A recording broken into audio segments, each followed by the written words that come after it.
여러분 한 주간 주 안에서 평안히 지내셨습니까? 하나님을 예배하는 우리 동네 가족들과 가정에 하나님의 평강이 가득하기를 축복합니다. 어제는 81주년 되는 광복절이었습니다. 일제 강점기 속에서 억압받던 우리 민족에게 자유가 주어진 것은 하나님의 크신 그 은혜와 사랑이 아닐 수가 없습니다. 언어도 글도 사용하지 못하고 심지어 창씨 계명까지 했던 그 아픔에서 그 어둠 속에서 자유를 얻었으니 얼마나 감사한 일이고, 또 이 같은 선물은 이 민족을 그만큼 사랑하신다라고 하는 것을 우리 민족에게 보여주신 것입니다.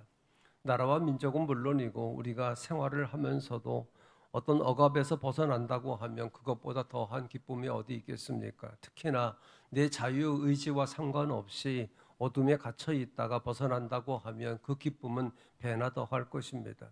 오늘 본문을 보게 되면 두 명의 시각장애인이 고통스러운 어두움에서 자유를 얻었습니다. 앞을 보지 못한다고 하는 것은 고통이지요. 시각장애인들은 보지 못하지만 집중을 잘하지 못하는 우리와는 달리 소리에 민감합니다. 오늘 본문에 이 시각장애인들도 다른 사람들과는 달리 예수님에 대한 그 소문과 소리에 민감했습니다. 그래서 이 1절에 보게 되면 이 두 사람은 예수님을 따라오면서 계속 소리를 지릅니다. 여러분, 우리는 때로 눈으로 보기 때문에 집중하지 못하는 경향이 있습니다. 그냥 눈으로 보고 그냥 지나칠 때가 많습니다.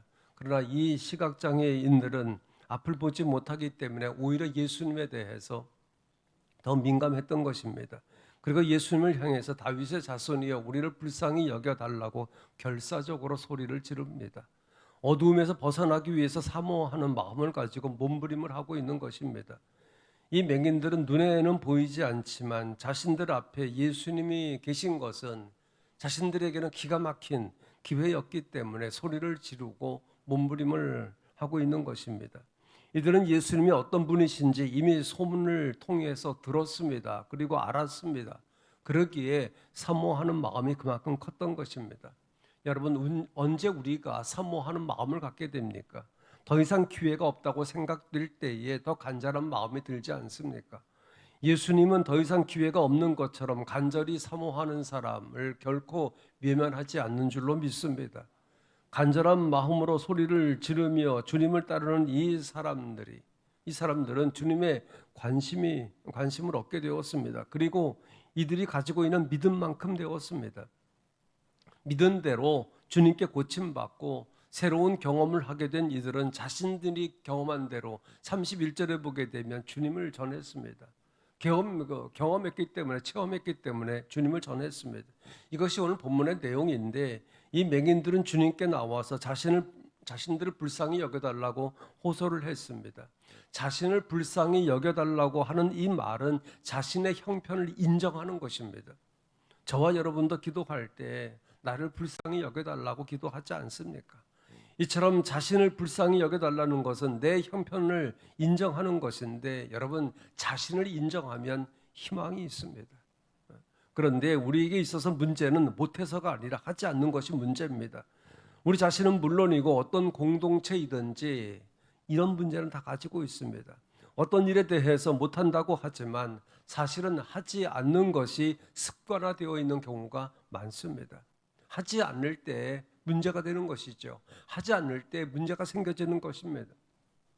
하지 않는 것은 자신의 본분을 다하지 않는 것입니다. 그래서 우리에게는 의무라고 하는 것이 있습니다. 의무는 해도 되고 안 해도 되는 그와 같은 일이 아니잖아요. 반드시 해야 되는 일이 의무이지 않습니까? 믿는 우리에게도 신앙생활을 하면서 여러 가지 의무가 있지만 그 가운데 하나가 바로 기도라고 하는 사실이에요. 또한 그리스도의 능력도 기도입니다. 그리고 그 기도 안에서 우리는 희망을 갖게 되는 것입니다. 하지만 우리의 현실은 그만큼의 기도를 하지 않는다는 것입니다. 기도가 의무이고 능력이라고 하면서도 하지 않는 것이 문제인 것입니다. 우리는 여러 가지 핑계를 가지고 있어요. 핑계를 가지고 있는데 그 가운데 하나가 못한다는 것입니다. 기도하라고 하는 진정 어린 충고에 안타까운 변명을 합니다. 그런데 못해서 못한다는 것입니다. 여기 두 시각장애인을 보세요. 보지 못하는 불편함 속에서 들려진 소문에 따라서 예수님을 찾았습니다. 할 수 있는 것을 없다고 할 수 없다고 탄식하는 어떤 사람들과는 달리 이 두 사람은 달리 할 수 없기 때문에 주님께 매달렸습니다. 요엘서 2장 31절에 말씀합니다. 누구든지 여호와의 이름을 부르는 자는 구원을 얻으리라. 또 요한복음 14장 24절에서 지금까지 너희가 내 이름으로 아무것도 구하지 아니하였으나 구하라 그리하면 받으리니 너희 기쁨이 충만하리라. 여러분, 이처럼 하나님의 약속은 분명합니다. 기도하면 누구든지 하나님의 도움을 받을 수 있습니다. 어떤 문제를 해결할 능력이 없어서 힘든 것이 아니고 구하지 않기 때문이라고 하는 이야기예요. 예를 들어서 어떤 문제가 생겨서 우리가 기도의 자리에 앉았습니다. 평소에도 우리가 기도하지 않으면 안 되지만 어떤 문제가 생겨지게 되면 이 기도의 자리에 자연스럽게 앉게 되지 않습니까? 그냥 문제가 생겨서 기도의 자리에 앉았습니다. 그러면 그 문제가 완전히 해결되는 것만이 응답이라고 우리는 되게 생각을 합니다. 그러나 여러분, 기도의 응답이라고 하는 것은 문제가 생겨서 걱정되고 근심이 돼서 이 문제를 어떻게 해야 되나 하는 그와 같은 마음의 복잡함과 또 가지고 있는 걱정과 근심이 사라지고 이 문제를 어떻게 해결해야 되는지 지혜를 얻게 되고 마음의 평안과 여유를 얻게 된다고 하면 여러분, 그것은 기도의 열매라고 우리가 말할 수 있지 않습니까? 그럼에도 불구하고 우리가 기도하지 않는 그 이유는 완악함 때문에 그렇습니다. 완악함 때문에 기도의 자리에 앉지 않는 것입니다. 야고보서 4장 2절에서 너희가 얻지 못하는 것은 구하지 않기 때문이다, 그렇게 말씀하고 있습니다. 우리는 탄식은 해도 기도는 하지 않습니다. 왜 기도하지 않습니까? 불신 때문에 기도하지 않는 것입니다. 완악함과 이 불신 때문에 기도하지 않는 것입니다. 사울은 40년에 그 집권을 하고 40년 동안 집권을 하고 하나님의 심판으로 죽었어요. 심판의 이유가 무엇인지 성경은 분명하게 말하고 있습니다. 사울이 하나님의 심판을 받은 그 이유는 한마디로 말하면 점치는 여인은 찾아가면서도 하나님을 의지하지 않았기 때문이다, 그렇게 말씀합니다. 역대상 10장 14절에 보게 되면 여호와께 묻지 아니하였으므로 여호와께서 그를 죽이시고 그 나라를 이새의 아들 다윗에게 넘겨주셨더라, 이렇게 말씀하고 있습니다. 사울의 죽음의 이유를 점치는 자에게는 물어도 하나님께 묻지 않아서라고 그렇게 말하고 있어요. 물론 전쟁터에 나가서 전사를 했습니다마는 결국에는 하나님께 묻지 않았기 때문이라고 말씀하고 있어요. 여러분, 기도하면 무슨 죄라도 용서하시는 주님이시지만 기도하지 않으면 기도하지 않는 잘못을 우리에게 물으신다고 하는 이야기예요. 여러분, 왜 기도하지 않습니까? 우리 속에 교만함이 있기 때문에 그렇습니다. 누구에게나 극복해야 할 과제, 그것은 바로 교만입니다. 교만은 패망의 앞잡이라고 성경은 말씀하고 있습니다. 여호수아 9장에 보게 되면 여호수아가 가나안 땅을 정복하는 과정에서 기브온을 점령해야 되는데 그 기브온 족속의 꾀임에 넘어간 일이 일어났습니다. 기브온 족속은 이스라엘이 여리고를 함락시키고 승리한 것을 알고는 자신들이 이제 공략당할 것이다, 그렇게 두려워해서 여호수아에게 사신을 보냈습니다. 사신을 보내면서 멀리서 온 것처럼 전대도 또 포도주 부대도 낡은 것으로 준비를 하고 떡도 오랜 시간에 걸려서 온 것처럼 곰팡이가 난 떡을 준비해 가지고 와서 여호수아에게 와서 화친을 하자고 하는 이야기입니다. 그리고 하나님을 잘 믿는 것처럼 꾸미고 서로 조약을 맺자고 하는 이 꾀임에 그만 넘어가고 말았어요. 그래서 결국 기브온 족속을 점령하지 못합니다. 성경은 이 사실에 대해서 여호수아 9장 14절에서 무리가 그들의 양식을 취하고는 어떻게 할지를 하나님께 묻지 않았기 때문이다, 이렇게 말씀하고 있어요. 자신들이 판단할 수 있다는 교만함 때문에 하나님께 묻지 않은 것입니다. 여러분, 기도를 못해서가 아닙니다. 안 해서입니다. 기도는 어려운 것 아니잖아요. 불쌍히 여겨달라고 하면 되는 것입니다. 무릎을 꿇으면 되는 것입니다. 인정하면 여러분 희망이 있습니다. 못해서가 아니고 안 해서라고 하는 말입니다.